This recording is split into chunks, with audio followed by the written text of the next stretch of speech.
Hello শিক্ষার্থী বন্ধুরা, গুণগত রসায়নের অ্যাডভান্সড প্রবলেম সলভিং ক্লাসের পার্ট 2তে তোমাদের সবাইকে স্বাগতম। আজকে আমরা এই পার্ট 2তে দ্রাব্যতার যত কঠিন প্রশ্ন আছে সেই প্রশ্নগুলো নিয়ে ডিসকাস করব। এখানে বিগত বছরে আসা কিছু প্রশ্ন থাকবে, তারপরে আমাদের স্পেশাল কিছু ম্যাথ এবং প্রবলেম তোমাদের সামনে দেওয়া থাকবে। ঠিক আছে, এটা আমরা সলভ করব। প্রথম যে প্রশ্নটা সেটা কুয়েট 2019-20 সালের আসার একটা প্রশ্ন। খেয়াল করে, বেশ ভালো একটা প্রশ্ন। গ্লুকোজ একটি তাপহারী দ্রব্য, অর্থাৎ আমরা যখন গ্লুকোজকে পানিতে মিশাই তখন পানিটা কিছুটা ঠান্ডা হয়ে যায়। তার মানে আমরা যখন তাপমাত্রা বাড়াবো দ্রাব্যতা বেড়ে যাবে। বুঝতে পারছো, যদি তাপহারী বিক্রিয়া হয় তাপমাত্রা বাড়ালে সাম্যাবস্থা ডান দিকে অগ্রসর হয়। 100 ডিগ্রি সেলসিয়াস তাপমাত্রায় পানিতে দ্রাব্যতা 45.5। তার মানে খেয়াল করে দেখো, এখানে কিন্তু কোনো একক দেওয়া নাই। দ্রাব্যতার কোনো একক নাই। একক যদি না থাকে আমরা কোন সূত্র ব্যবহার করব তোমরা সবাই জানো, 100m / W - m। ঠিক আছে, এই তাপমাত্রায় পানির আপেক্ষিক গুরুত্ব 0.95। এই অবস্থায় গ্লুকোজের 250 ml সম্পৃক্ত দ্রবণকে 10 ডিগ্রি সেলসিয়াস তাপমাত্রায় শীতল করা হলে, খেয়াল করে দেখো, এই তাপমাত্রায় পানির আপেক্ষিক গুরুত্ব 0.95 বলা আছে, অর্থাৎ আমি যে দ্রবণটা বানাইছি তার আপেক্ষিক গুরুত্ব 0.95। যেহেতু তাপমাত্রা অনেক বেশি তাই দেখো পানির চেয়ে এর ঘনত্ব কমে গেছে। এই অবস্থায় গ্লুকোজের 250 ml সম্পৃক্ত দ্রবণকে 10 ডিগ্রিতে আমরা যদি শীতল করি, তার মানে তাপমাত্রা কমালে দ্রাব্যতা কিন্তু কমে যাবে। খেয়াল করে দেখো, এটা একটা তাপহারী।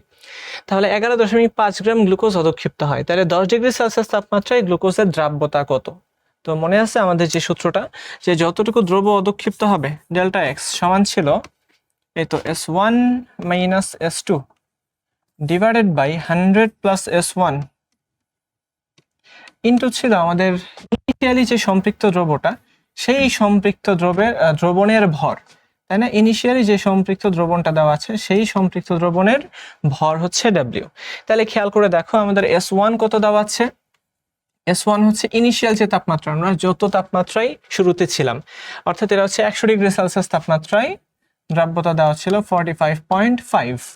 ঠিক আছে, আচ্ছা, তারপরে দেখা গেল যতটুকু অধক্ষিপ্ত হয়েছে সেটা হচ্ছে আমাদের ডেল্টা এক্স। তো অধক্ষিপ্ত হলো 11.5 গ্রাম। আচ্ছা, 11.5 গ্রাম কি হইল? অধক্ষিপ্ত হইল। আচ্ছা, এই জায়গায় দ্রবণের আয়তনটা দেওয়া আছে মিলিলিটারে 250 মিলিলিটার, আর যেহেতু ঘনত্ব দেওয়া আছে অর্থাৎ আপেক্ষিক গুরুত্ব দেওয়া আছে 0.95, আমরা জানি ভর সমান আয়তন ইন্টু আপেক্ষিক গুরুত্ব। তাইলে আমরা এখানে জাস্ট এই সূত্রটা বসাই দিব। ডেল্টা এক্স এর ভ্যালু দেওয়া আছে ভাইয়ারা 11.5, দেখো কত সহজ। তারপরে S1 দেওয়া আছে 45.5 মাইনাস যে তাপমাত্রায় আমরা উপনীত হয়েছি সেটা হচ্ছে S2 divided by the way, এটা কিন্তু আমাদের ইয়ে ছিল, ঠিক আছে, এটা মডুলাসের মধ্যে ছিল কিন্তু এটা দরকার নাই যেহেতু প্রথমটা বড় এরপর একটা ছোট। আচ্ছা, তো 100 প্লাস হচ্ছে গিয়ে S1 কত?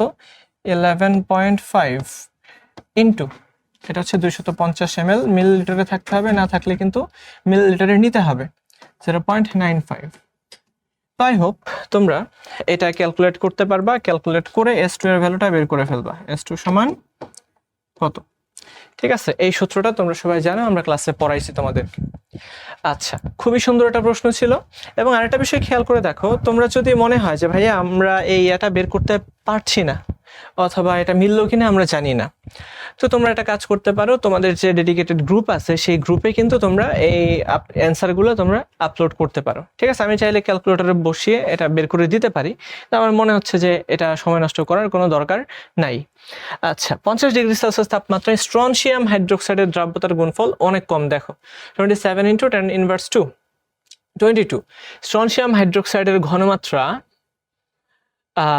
এত মোলার হলে দ্রবণটি সম্পৃক্ত নাকি অসম্পৃক্ত সেটা তোমাকে যাচাই করতে হবে। এছাড়া দ্রবণটিকে আমরা যদি স্থির রেখে দিই তাহলে প্রতি লিটার পানিতে কত গ্রাম স্ট্রনশিয়াম হাইড্রোক্সাইড অধক্ষিপ্ত হবে? প্রতি লিটার পানিতে কত গ্রাম স্ট্রনশিয়াম হাইড্রোক্সাইড কি হবে? অধক্ষিপ্ত হবে। এই জিনিসটা আমরা বের করি। ঠিক আছে, আচ্ছা, এখন প্রথম কথা হচ্ছে এটা সম্পৃক্ত নাকি অসম্পৃক্ত সেটা আমরা বের করে ফেলি।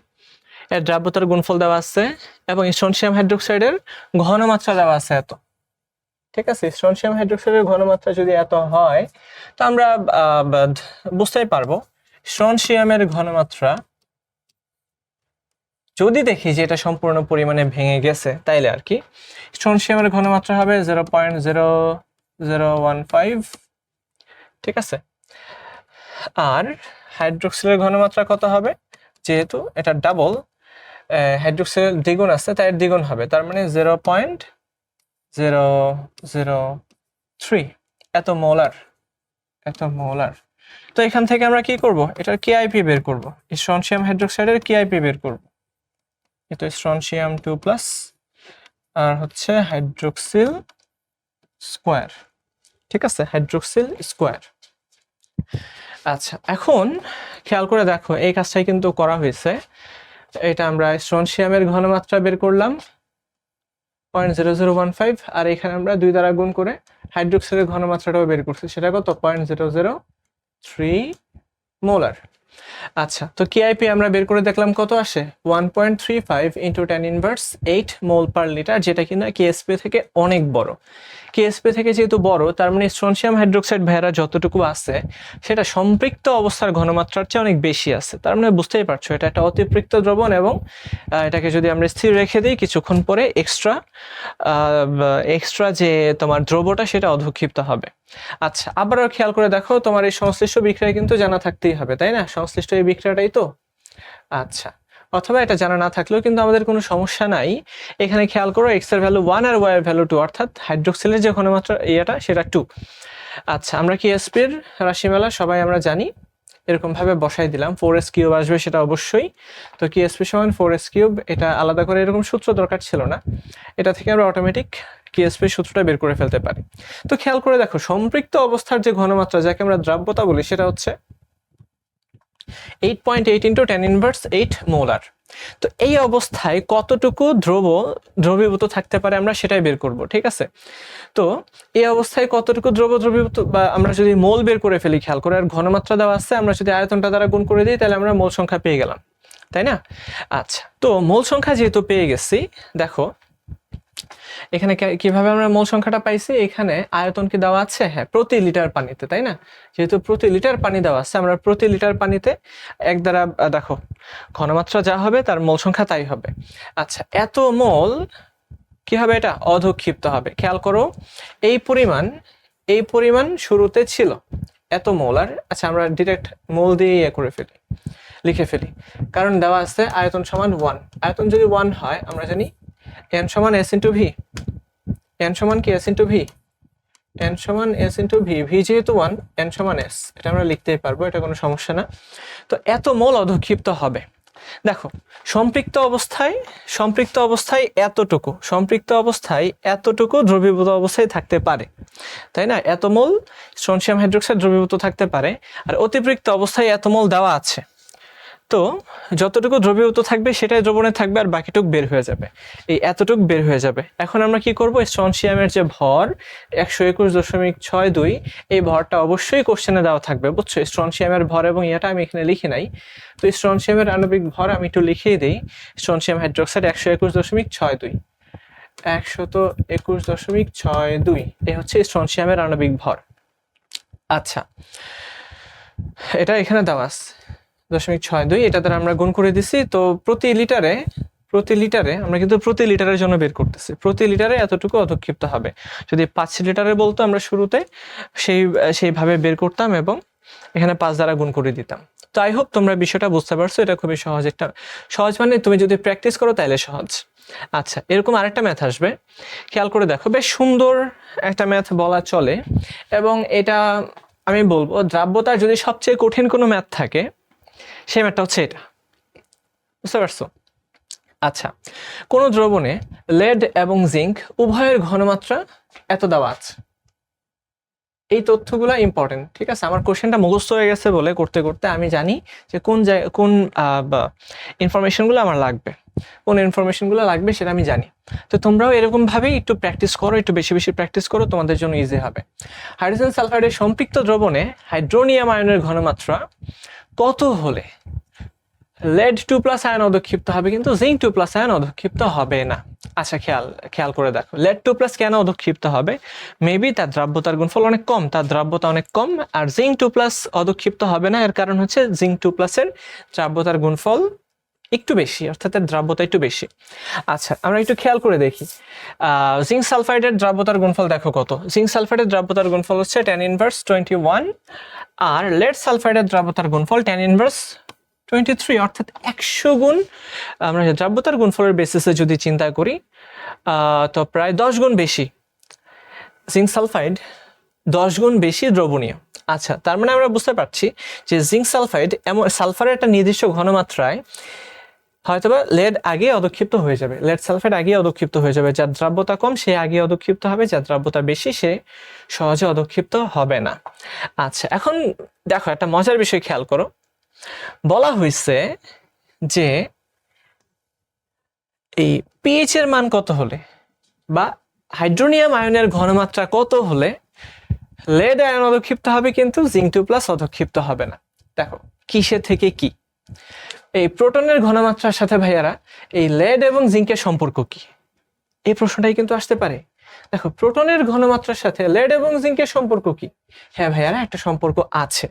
খেয়াল করে দেখো এইখানে যে রিঅ্যাকশনগুলো কাজ করতেছে, শুরুতে আমরা হাইড্রোজেন সালফাইড নিয়ে একটু কথা বলি, কারণ এখানে হাইড্রোজেন সালফাইডও আছে। খেয়াল করে দেখো হাইড্রোজেন সালফাইডের সম্পৃক্ত দ্রবণ, হাইড্রোজেন সালফাইডের সম্পৃক্ত দ্রবণের ঘনমাত্রা কত হলে, সম্পৃক্ত দ্রবণে এই যে H2O+ এর ঘনমাত্রা কত হলে। তো সম্পৃক্ত দ্রবণ যেহেতু বলে দিচ্ছে, আমরা হাইড্রোজেন সালফাইডের যে দ্রাব্যতার গুণফলের তথ্যটা সেটা আমরা ব্যবহার করতে পারবো।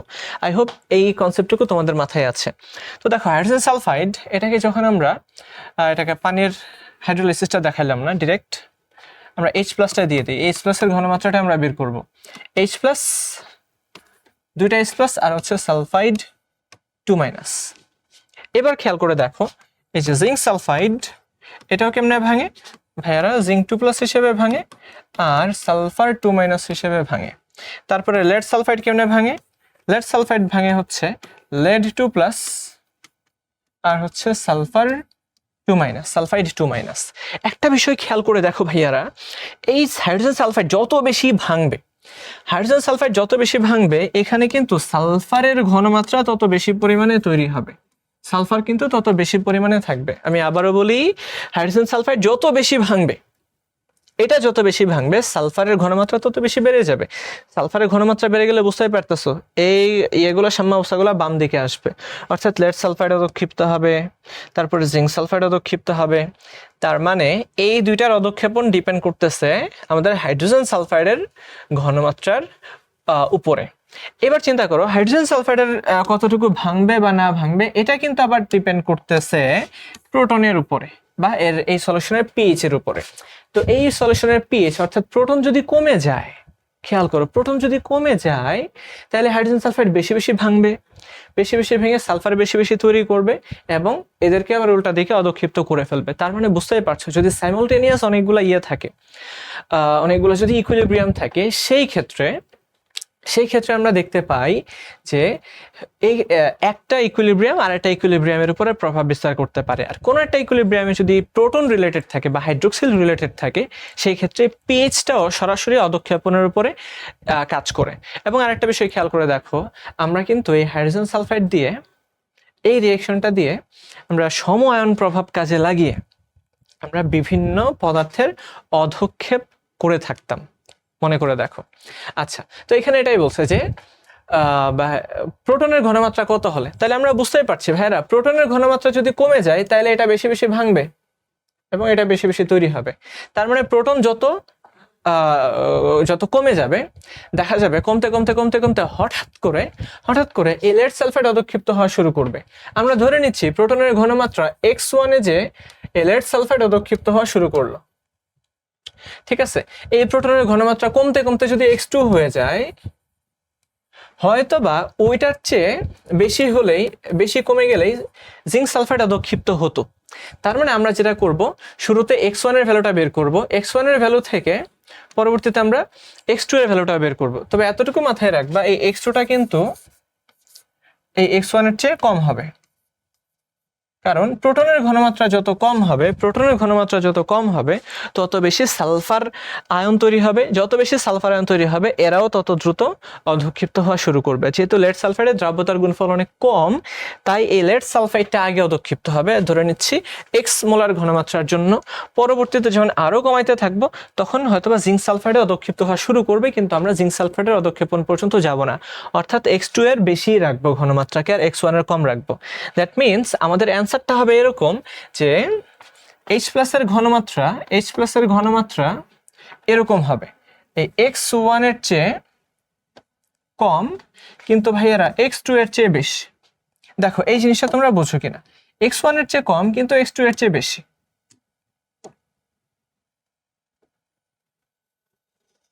x1 এর চেয়ে কম কিন্তু x2 এর চেয়ে কি হবে, বেশি হবে। তো এটাই আমরা বের করব এখন, ঠিক আছে, x1 এর x2 এর ভ্যালুটা বের করব। তো আই হোপ অলরেডি তোমাদের মাথায় সব কিছু একদম গেঁথে গেছে, আমি জাস্ট এখন তোমাদেরকে এটা বুঝাবো। খেয়াল করে দেখো, জিঙ্ক সালফাইড এটা ভাঙলো, জিঙ্ক সালফাইডের দ্রাব্যতার গুণফল দেওয়া আছে ভাইয়ারা এত। এখানে একটা মজার বিষয় কি, এখানে জিঙ্কের ঘনমাত্রা দেওয়া আছে, তাই না? লেড এবং জিঙ্ক উভয়ের ঘনমাত্রাটাই দেওয়া আছে, তার মানে সালফারের ঘনমাত্রাটা বের করে ফেললেই হবে। এই তো এটা হচ্ছে লেডের ঘনমাত্রা, জিঙ্কের ঘনমাত্রা, এখান থেকে সালফারের ঘনমাত্রা পেয়ে গেলাম। খেয়াল করো, সালফারের এই ঘনমাত্রাটা 1 × 10⁻19 মোল পার লিটার হলেই কিন্তু আমাদের জিঙ্ক সালফাইড অধঃক্ষিপ্ত হওয়া শুরু করবে। এখন এই ঘনমাত্রা পাওয়ার জন্য হাইড্রোজেন সালফাইডকে কতটুকু ভাঙতে হবে? তো হাইড্রোজেন সালফাইড ভেঙে কি তৈরি করলো? হাইড্রোনিয়াম আয়ন এবং সালফাইড আয়ন তৈরি করলো, তাই না? এটা তৈরি করলো। এবার খেয়াল করে দেখো, আমরা যেহেতু এই সালফারের ঘনমাত্রাটা জানি, তাই না, এই ঘনমাত্রার বেশি হলেই আমরা জানি এই আমাদের জিঙ্ক অধঃক্ষিপ্ত হওয়া শুরু করবে, তার মানে অবশ্যই এর বেশি হওয়া যাবে না, আমরা এটা ধরেই কাজ করি। এখন সালফারের এই ঘনমাত্রা আমরা পেয়ে গেছি, এখান থেকে হাইড্রোনিয়ামের ঘনমাত্রাটা বের করব। খেয়াল করো, একটু লেখাগুলো ছোট হয়ে গেছে কিন্তু কোনো সমস্যা নাই, আই হোপ তোমরা এটা বুঝতে পারবা।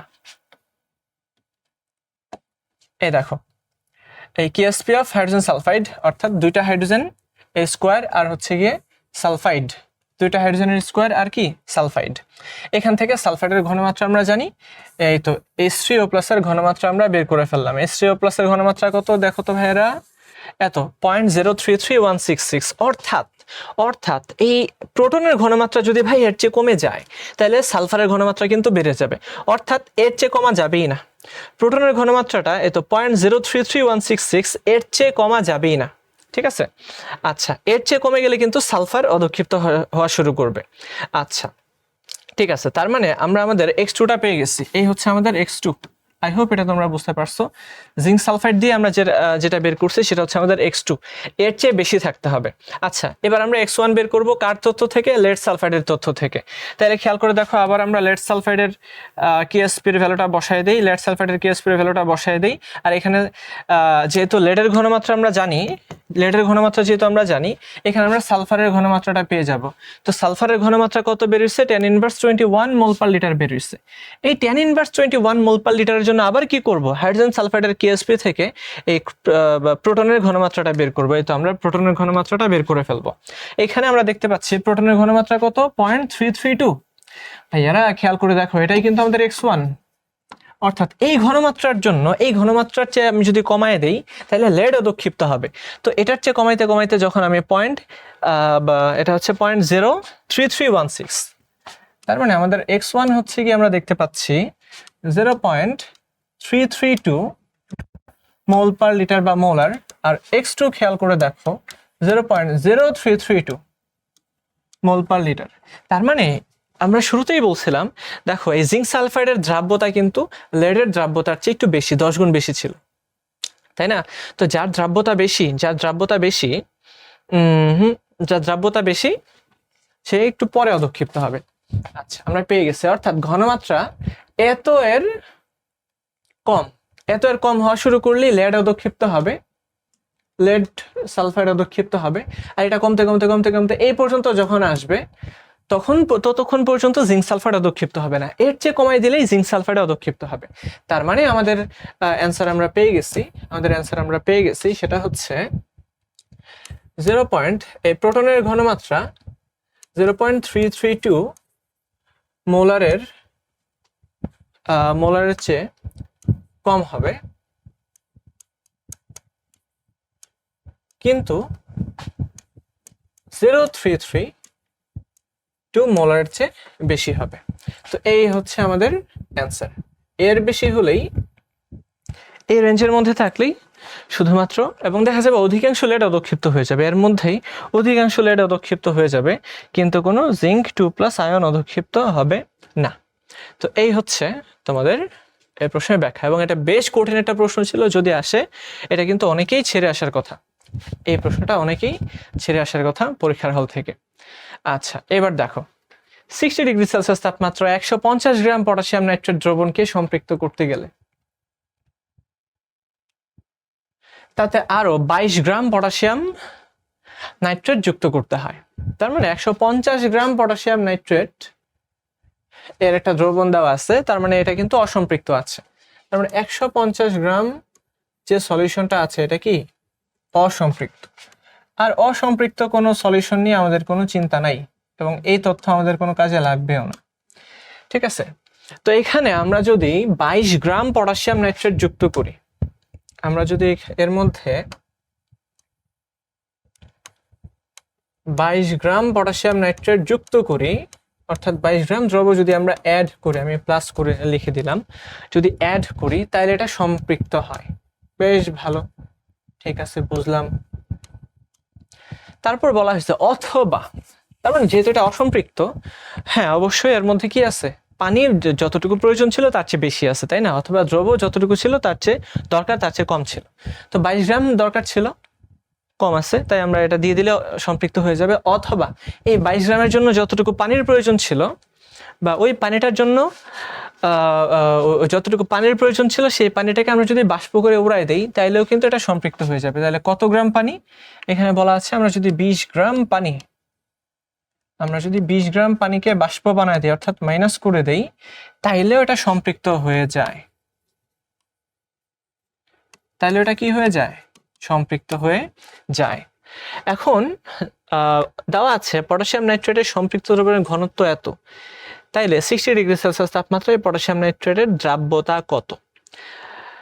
আচ্ছা, তো আসলে যা মনে হচ্ছে এখানে আমাদের ঘনত্ব জানার দরকার নেই, অটোমেটিক হয়ে যাবে। কেন হয়ে যাবে দেখো, আমরা এককবিহীন দ্রাব্যতাটা বের করব, তাই না? অর্থাৎ 100 গ্রাম পানিকে সম্পৃক্ত করতে কত গ্রাম দ্রব্য লাগে। খেয়াল করে দেখো, এখানে আমরা 20 গ্রাম পানিকে উড়াই দিছিলাম, তার মানে এই পানিটা ছিল এক্সট্রা একটা পানি, যে পানির জন্য দ্রবণটাও সম্পৃক্ত ছিল।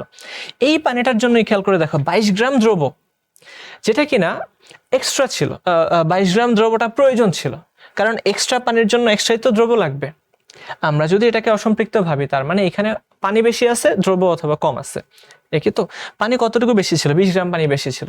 এই 20 গ্রাম পানির জন্য আসলে 22 গ্রাম দ্রব্যই যথেষ্ট ছিল। আমরা এইভাবে যদি বলে দেই, 20 গ্রাম পানিকে সম্পৃক্ত করতে আমাদের দ্রব্য লাগতেছে 22 গ্রাম, আর সংজ্ঞানুসারে 100 গ্রাম পানিকে সম্পৃক্ত করতে 22 × 100 / 20 গ্রাম, তাহলে 5 20 100, 5 22 110, এই তো 110 গ্রাম পটাশিয়াম নাইট্রেট লাগে পার 100 গ্রাম পানি।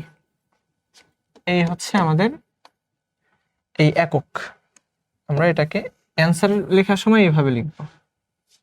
ঠিক আছে, ম্যাথটা কিন্তু আসলে অনেক সহজ, খুবই সহজ একটা ম্যাথ, আর কোনো তথ্য লাগবেই না আসলে। 60 গ্রাম তো 60 ডিগ্রি তো তাপমাত্রা আছে, তাপমাত্রা আমরা চেঞ্জ করি নাই।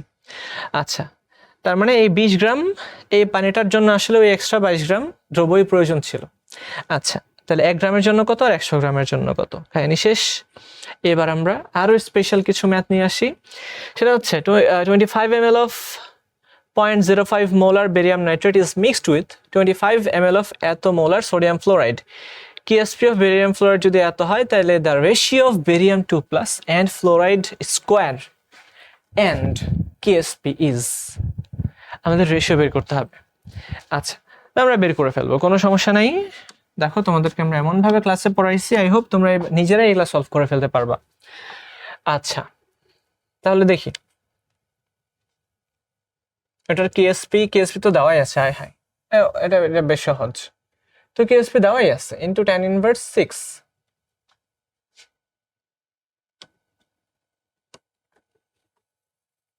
কেএসপিটার দেওয়াই আছে। আচ্ছা, তাহলে এখন আমরা জাস্ট এই ঘনমাত্রাগুলাই বের করবো। হ্যাঁ, এটা তো অনেক সহজ। তাহলে দেখো শুরুতে ছিল 25, এই 25-এর মধ্যে আরো 25 অ্যাড করছি, তার মানে ফাইনাল বেরিয়াম 2+ এর ঘনমাত্রা কত হবে?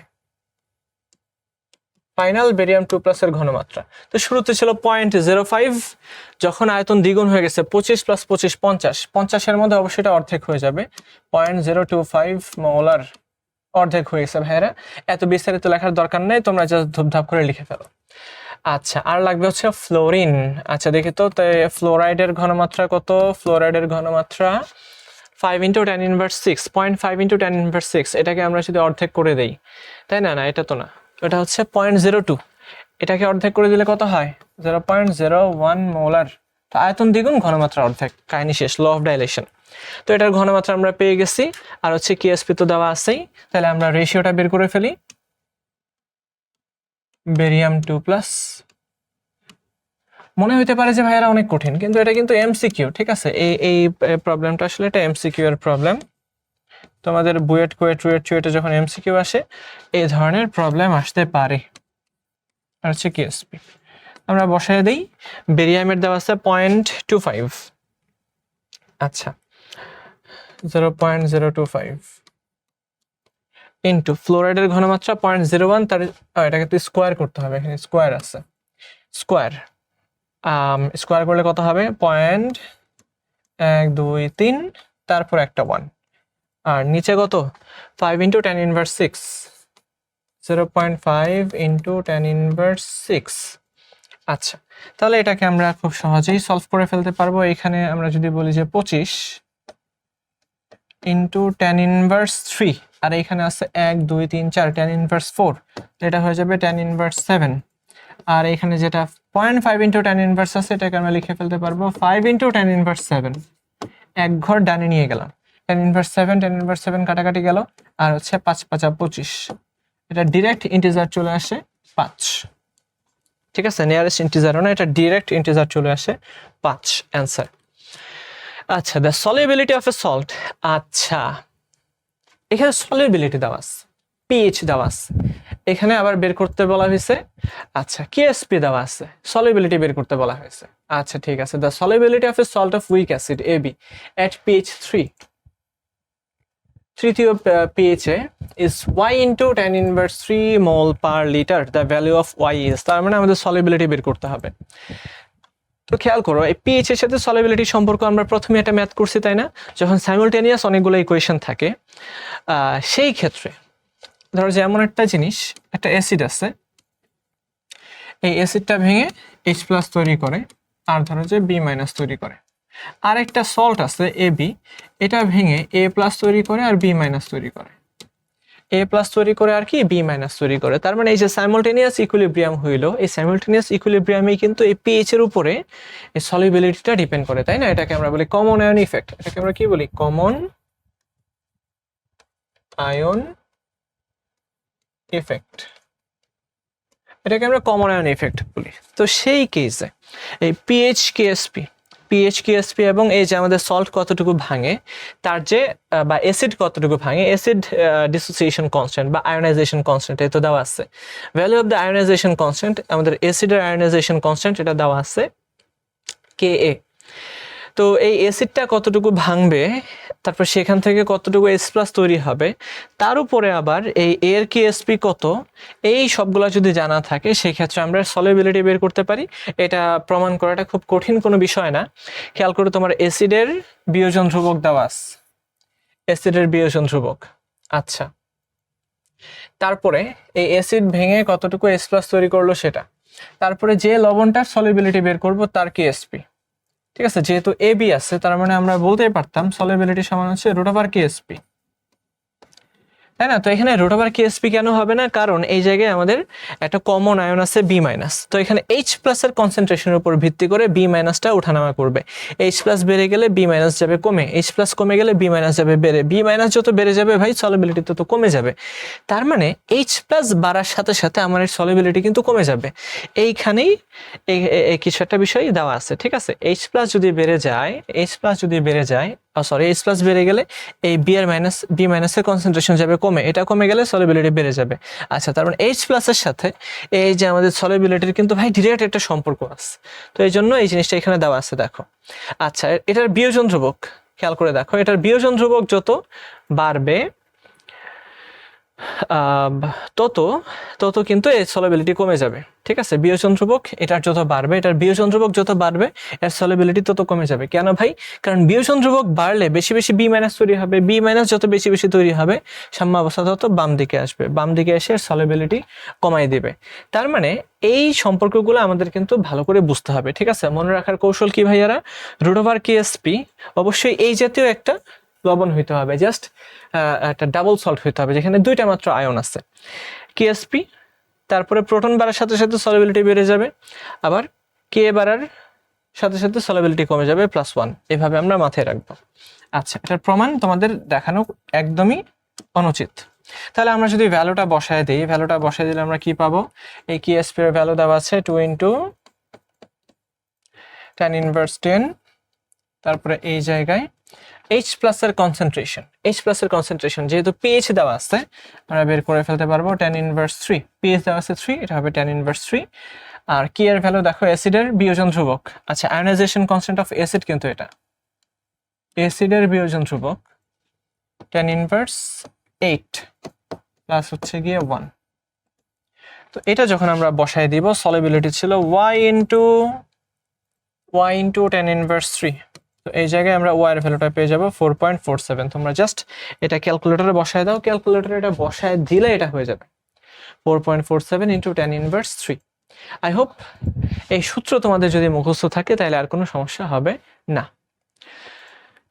ঠিক আছে, আমরা খুব সুন্দর আরো কয়েকটা প্রবলেম সলভ করে ফেলবো, স্পেশালি এটা ইলেকট্রোকেমিস্ট্রির একটা কনসেপ্ট থেকে দেখো তোমাদের সলিবিলিটির নিয়ে আসছি। তার মানে সলিবিলিটি, তারপর কমন আয়ন ইফেক্ট, ইলেকট্রোকেমিস্ট্রি থেকেও আমরা সলিবিলিটি বের করব, তাই না? প্রত্যেকটা চ্যাপ্টারের মধ্যে কানেকশন, এবং অ্যাডমিশনে টিচারদের খুব পছন্দের একটা টপিক হচ্ছে এগুলা, যেখানে বিভিন্ন চ্যাপ্টারের মধ্যে কানেকশন করা যায়।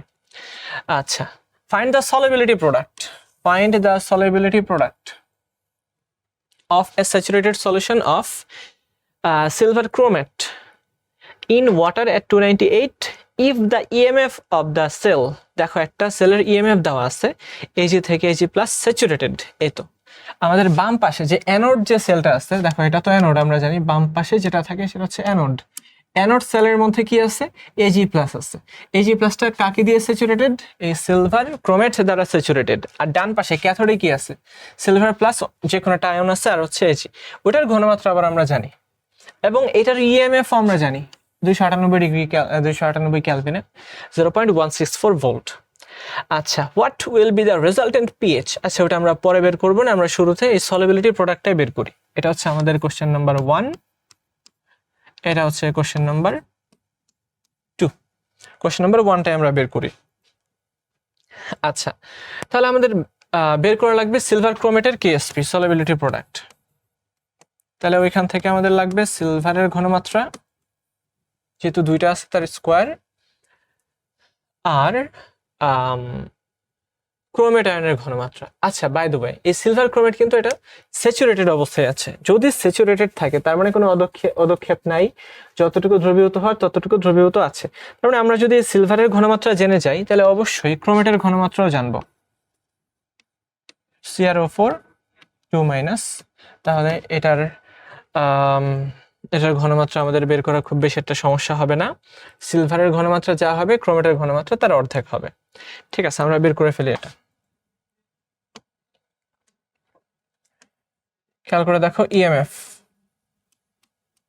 সমান, এটা যেহেতু একটা কনসেন্ট্রেশন সেল, আমাদের ইনট সেলটা 0 হবে, -298 ক্যালভিনে আছে। 298 ক্যালভিনে থাকলে আমরা ডিরেক্ট বসাই দিতে পারি 0.0591 ডিভাইডেড বাই, এখানে কয় মোল ইলেকট্রন আদান প্রদান হয়? সিলভার ক্রোমেট, সিলভার থেকে সিলভার প্লাস 1 মোল ইলেকট্রন আদান প্রদান হবে, ডিভাইড বাই 1 লগ কত হবে দেখো, এটা হচ্ছে বিক্রিয়ক, এটা উৎপাদ থাকবে উপরে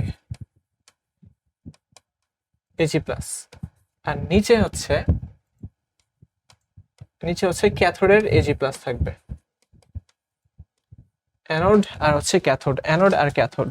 তো ক্যাথোডেরটা 0.1 দেওয়া আছে, আমরা একটা কাজ করি ডিরেক্ট ওইখানে বসায় দিই, খুবই শর্টকাটে করতেছি কিন্তু জিনিসপত্রগুলো। তো এখানে কত 0.1। তো ইএমএফ এর ভ্যালুটা আমরা জানি 0.164 সমান হচ্ছে এই তো মাইনাস, এখানে কি হবে, এখানে আমরা যদি উল্টায় দিই 0.0591 লগ আমাদের Ag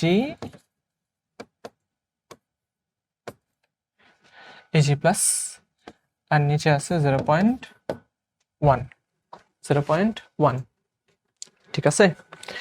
আচ্ছা, তাইলে এখান থেকে আমরা ইজিলি এখন Ag+ এর কনসেন্ট্রেশনটা বের করে ফেলতে পারবো। আচ্ছা, তাহলে Ag+ এর কনসেন্ট্রেশন কত আসে, 10 to the power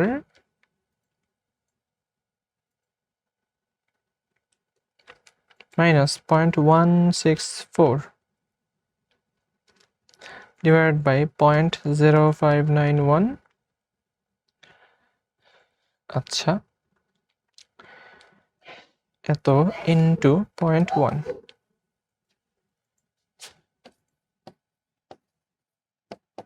তো এখান থেকে আমরা Ag+ এর ঘনমাত্রা পাবো 1.68 ইন্টু 10⁻⁴ মোলার। এই তো আমরা Ag+ এর কনসেন্ট্রেশন পেয়ে গেছি। তো বুঝতেই পারছো, যদি Ag+ এর কনসেন্ট্রেশন হয় এটা, অবশ্যই ক্রোমেটের কনসেন্ট্রেশন হবে তার অর্ধেক। তার মানে আমরা ওইটাও বসায় দিই একবারে Ksp রাশিমালাতে। তো Ksp সমান হবে এই যে যেটা পাইছি এটার হবে স্কোয়ার ইন্টু এই এখন যেটা আছে এটাকে 2 দ্বারা ভাগ, অর্ধেক। এই তো, তাহলে আমাদের 2.3 ইন্টু 10⁻12 চলে আসে 2.36।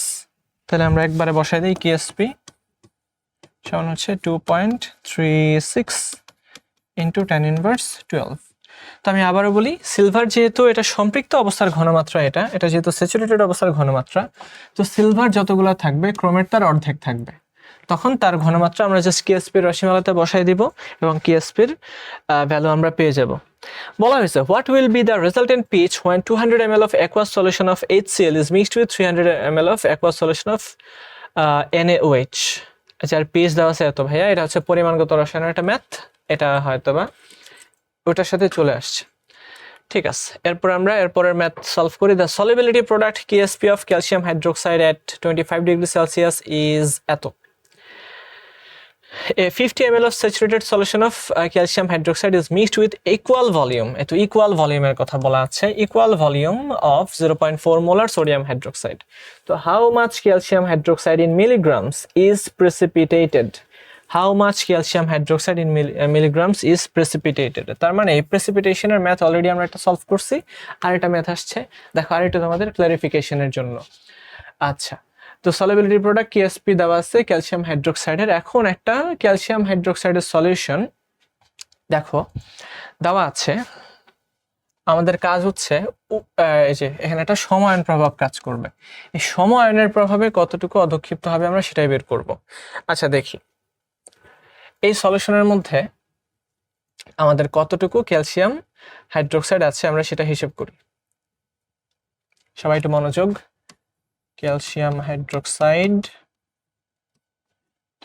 হাইড্রোক্সাইড এটা ভেঙে কি তৈরি করে, ক্যালসিয়াম 2+ তৈরি করে এবং 2টা হাইড্রোক্সিল আয়ন তৈরি করে।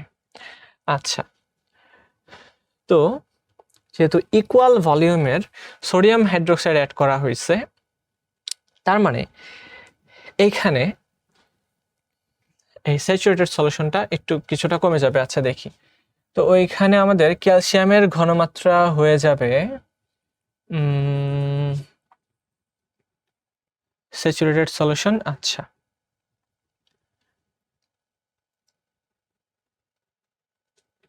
তো আমরা একটা কাজ করতে পারি,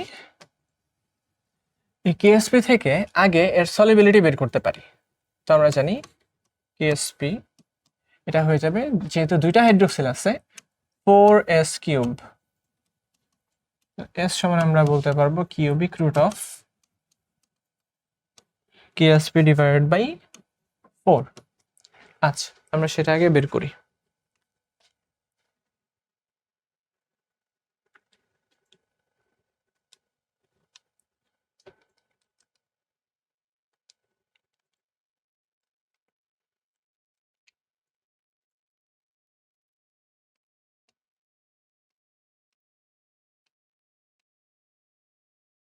(0.022 মোলার। আচ্ছা, তার মানে সম্পৃক্ত অবস্থায় ক্যালসিয়াম হাইড্রোক্সাইডে 0.022 মোলার পরিমাণে কি আছে, ক্যালসিয়াম হাইড্রোক্সাইড আছে। তো আমরা ক্যালসিয়াম হাইড্রোক্সাইডের ইনিশিয়াল কনসেন্ট্রেশনটা বসায় দেই 0.022 মোলার। আচ্ছা, তো যেহেতু সেম ভলিউমের আরেকটা জিনিস অ্যাড করা হয়েছে, সেহেতু ক্যালসিয়াম 2+ এর ঘনমাত্রা এখন কত হবে আমরা সেটাই বের করব। ঠিক আছে, দেখো ক্যালসিয়াম হাইড্রোক্সাইড এটা ভেঙে তৈরি করে ক্যালসিয়াম 2+, আর হচ্ছে গিয়ে দুইটা OH মাইনাস। এর ঘনমাত্রা যদি ইনিশিয়ালি, সবাই একটু মনোযোগ দিয়ে দেখো, ইনিশিয়ালি যদি 0.022 থাকে, ক্যালসিয়ামের ঘনমাত্রা আছে 0, এটা 0 ইনিশিয়ালি। আচ্ছা আচ্ছা, ইনিশিয়ালি এটা তো কি ছিল, স্যাচুরেটেড ছিল, তো এটা তো থাকবে না, তাই না? এটা একদম 0। এইখানে 0.022 পরিমাণে থাকবে, আর হাইড্রোক্সিল থাকবে তার দ্বিগুণ, 0.44। বুঝতে পারতেছো, এই সলিউশনের মধ্যে শুরুতে ইনিশিয়ালি এতটুকু পরিমাণে এটা ছিল। আচ্ছা, এবার মনোযোগ দাও, যেহেতু আমরা কাকে অ্যাড করতেছি, আমরা অ্যাড করতেছি হচ্ছে এইটাকে, আমরা হাইড্রোক্সিলকে অ্যাড করতেছি, তাই না? হাইড্রোক্সিলকে যদি অ্যাড করি, খেয়াল করে দেখো, যখন একটা ইকুইলিব্রিয়ামে পৌঁছে যাবে, অবশ্যই সাম্যাবস্থা বাম দিকে শিফট করবে। তার মানে আমরা ধরে নিচ্ছি যে 0+x যেহেতু বাম পাশে শিফট করবে, এটা কিছুটা বেড়ে যাবে, এই ক্যালসিয়াম কিছুটা কমে যাবে, 0.022 - x। আর এটা কি হবে, আমরা এটা তো বাহির থেকে অ্যাড করছি, 0.044 - 2x, আর বাহির থেকে কতটুকু অ্যাড করছি খেয়াল করে দেখো, বাহির থেকে আমরা অ্যাড করলাম হচ্ছে 0.4 মোলার। তো 0.4 মোলার অর্ধেক হয়ে যাবে, এটা হবে 0.2 মোলার, 0.2 মোলার। আচ্ছা, তো এইবার আমাদের কাজ হচ্ছে কেএসপির রাশিমালাটা বসায় দেওয়া। ভাইরা খেয়াল করে দেখো, আমরা জানি কি, আমরা জানি হচ্ছে এই কেএসপি, এটা তাপমাত্রা যদি ফিক্স রাখা হয় এর মানটা ফিক্স থাকবে, তুমি যতই যাই অ্যাড করো না কেন, এটা ডানে বামে শিফট করবে, এই সাম্যাবস্থাটা ডানে বামে শিফট করবে, কিন্তু কেএসপির ভ্যালু সেমই থাকবে। আচ্ছা, সুতরাং আমরা কেএসপির ভ্যালুটা পেয়ে যাব কত, এখান থেকে যদি আমরা ভাগ করি 0.022 - x, আর হবে এটাকে যদি আমরা যোগ করি 0.244 - 2x। দেখো তো -2x কেন করছি, কারণ যে যত পরিমাণে হাইড্রোক্সিল আমরা দিই না কেন ভাইরা, এখান থেকেও কিছু পরিমাণে কমবে, তাই না? এখান থেকেও কিছু পরিমাণে কমবে, ক্যালসিয়াম যতটুকু কমবে এখানে তার দ্বিগুণ কমবে, এবং এটা হয়ে যাবে তার স্কোয়ার। এখন এখান থেকে আমরা কেএসপির ভ্যালুটা কিন্তু জানি, ক্যালসিয়াম হাইড্রোক্সাইডের কেএসপি কত দেওয়া আছে, দেওয়া আছে 4.42 × 10⁻5, 4.42 × 10⁻5। এরপর আমাদের কাজ কি হবে, আমাদের কাজ হবে এটাকে ইয়াতে বসায় দেওয়া, ক্যালকুলেটরে বসায় দেওয়া। তো ক্যালকুলেটরে আমরা ইকুয়েশনে যাব, ইকুয়েশনে যে এক্স এর ভ্যালুটা বের করব, তাইলেই এই এত পরিমাণে ক্যালসিয়াম হাইড্রোক্সাইড এখানে অধক্ষিপ্ত হবে, আগে যা ছিল সম্পৃক্ত অবস্থায় তার চেয়ে অধক্ষিপ্ত হয়ে যাবে। আর এক্স এর ভ্যালুটা বের হয়ে গেলে আমরা ঘনমাত্রা জানবো, ঘনমাত্রার সাথে আয়তন গুণ করলে, এত আয়তন 500 এবং 500, 1 লিটার আয়তন আছে, আয়তন গুণ করে দিলে আমরা মোল সংখ্যা পাবো, মোল সংখ্যার সাথে আণবিক ভর গুণ দিলে কত মিলিগ্রাম অধক্ষিপ্ত হবে সেটাও পাবো। আচ্ছা, অনেকগুলা কথা, তার মানে তোমাদেরকে মাথায় কিন্তু এটা প্রসেসিং করতে হবে, অলরেডি তোমরা এক্সপার্ট হয়ে গেছো এই জায়গাতে। আচ্ছা, এখানে কয়টা কাজ করা যায়, তুমি চাইলে এটাকে দ্বিঘাত সমীকরণের সমাধানে বসাই দিতে পারো, ঠিক আছে? বসাই দিলে এটা সলভ হবে। আচ্ছা, তো আমরা এটা ইকুয়েশনে বসাই, set up 5 equation.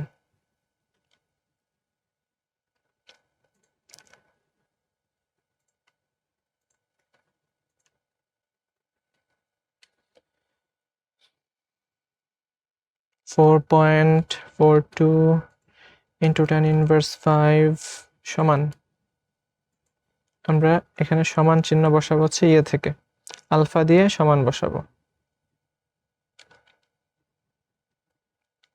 4.42 into 10 inverse 5 alpha দিয়ে বসালাম সমান, ব্র্যাকেটে দিব 0.022 মাইনাস এক্স, আলফা দিয়ে ফার্স্ট ব্র্যাকেট ক্লোজ, আরেকটা ব্র্যাকেট 0.0244, আচ্ছা 0.244 মাইনাস টুয়াইস এক্স। তো আলফা দিলে ফার্স্ট ব্র্যাকেটে 2x হয়ে যাবে, ফার্স্ট ব্র্যাকেট ক্লোজ, তার স্কোয়ার। আচ্ছা, এইখান থেকে আমরা এটা সলভ করব এখন।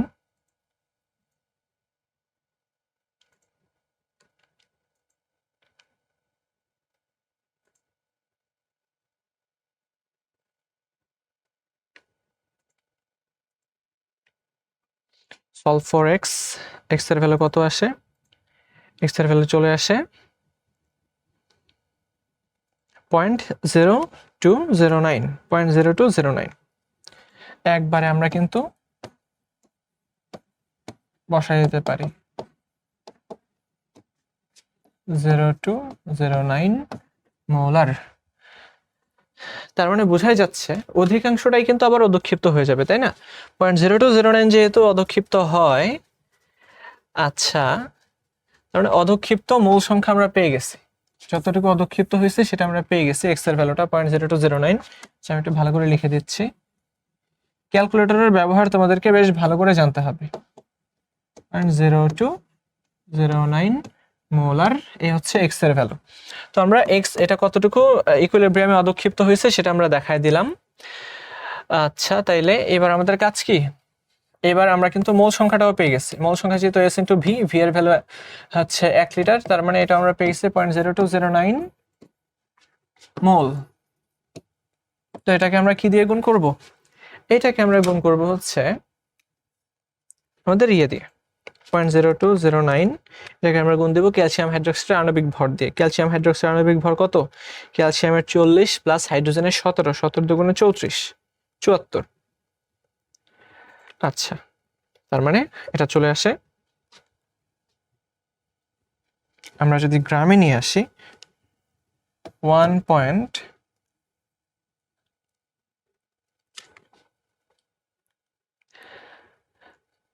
আচ্ছা, একটা প্রবলেম হয়েছে, যেটা হচ্ছে tan ইনভার্স 5টা আমি ঠিকঠাক মতে বসছে কিনা। আচ্ছা যাই হোক, এটা তোমরা এইভাবে সলভ করে দেখবা, যে প্রসেসটা আমি তোমাদেরকে দেখাই দিলাম। এখান থেকে চলে আসে 1.5466 গ্রাম।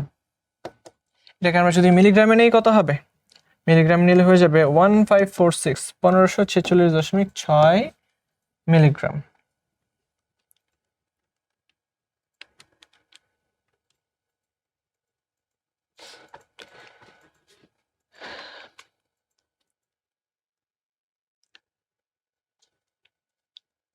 এক্স এইখানে আসলো এক্স, এক্স মিলিগ্রাম অধক্ষিপ্ত হইল, আলহামদুলিল্লাহ। তাইলে এই পরিমাণে 1546.6 মিলিগ্রাম পরিমাণে অধক্ষিপ্ত হবে। তো আই হোপ তোমরা এই প্রসেসটা বুঝতে পারছো, যে কোন প্রসেসে এই তোমাদের এই যে কত মিলিগ্রাম অধক্ষিপ্ত হবে সেটা তোমরা যেটা বের করতে হয়। যদি তোমাদের সমায়ন প্রভাব থাকে তাহলে অবশ্যই সমায়নের যে কনসেপ্টটা আরো যতটুকু তুমি বাইরে থেকে অ্যাড করছো সেটাকে এখানে যোগ করে দিবা, যোগ করে দিয়ে দেখবা যে এইখানে কতটুকু পরিমাণে অধক্ষিপ্ত হয়। আগে ছিল 0, এখন x পরিমাণে অধক্ষিপ্ত হবে, তাই না? এইভাবেই কিন্তু আমাদের ম্যাথটা শেষ হয়ে থাকে। আচ্ছা, তো তোমরা এবার কি করবা, তোমাদের জন্য আরেকটা এটা ছোট্ট একটা SW থাকলো, ঠিক আছে? এই এতগুলা প্রশ্ন তোমাদেরকে সলভ করাইছি, এবং এই সলভগুলা, এই ম্যাথটা বাকি সবগুলোর চেয়ে সহজ। তো সহজ দেখেই তোমাদের জন্য একটা হোমওয়ার্ক রাখলাম, যে হোমওয়ার্কে দেখো অ্যান্সার সহকারে দেওয়া আছে, তোমরা একটু মিলাই নিবা এই অ্যান্সারটা ঠিকঠাক আছে কিনা তোমাদের ইয়াতে। তাহলে ইনশাল্লাহ এরপরে আমরা জৈব রসায়নের অ্যাডভান্সড ক্লাস নিয়ে তোমাদের সামনে হাজির হব। তো সেই পর্যন্ত সবাই ভালো থাকো, এবং আশা করি এই প্রবলেমগুলো কিন্তু তোমরা বেশ একটু গুরুত্ব সহকারে সলভ করবা, ঠিক আছে? এবং যদি মনে হয় যে আমাদের এই সলিউশনের মধ্যে কোনো একটা প্রবলেম আছে, সেটাও কিন্তু তোমরা শেয়ার করতে পারো। অল্টারনেট ওয়ে যদি থাকে এগুলো সলভ করার, সেটা আমাদের সাথে শেয়ার করবা, এবং আমরা এর মাধ্যমে কিন্তু আগায় যাব, ঠিক আছে? ছাত্র এবং শিক্ষকের যে সম্পর্ক, এই সম্পর্ক আমাদেরকে আর অনেক দূর সামনের দিকে এগিয়ে নিয়ে যাবে। তো সবাই ভালো থাকো, সুস্থ থাকো, আল্লাহ হাফেজ।